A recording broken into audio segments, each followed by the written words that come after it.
Cuando el viento me arrastró y todo se llevó, me sentí tan vacía, tan falta de amor.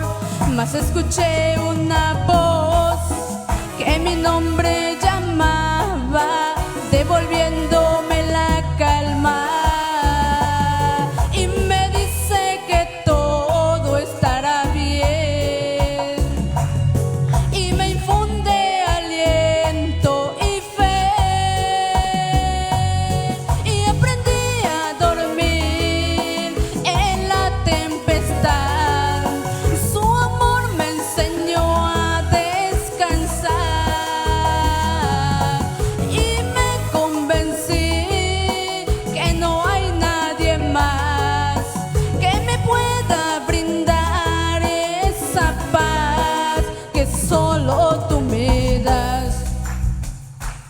Y aprendí a dormir en la tempestad. Su amor me enseñó a descansar,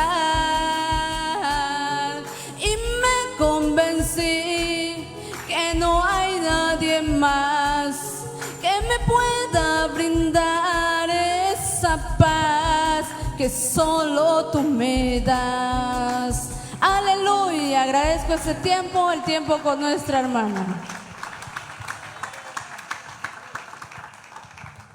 Aleluya, que Dios bendiga a nuestra hermana. Amén, que siga adelante adorando el nombre del Señor. Amén.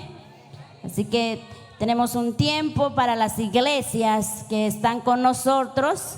Dejo el tiempo a nuestro hermano pastor. Iglesia admirable. Amén. Están con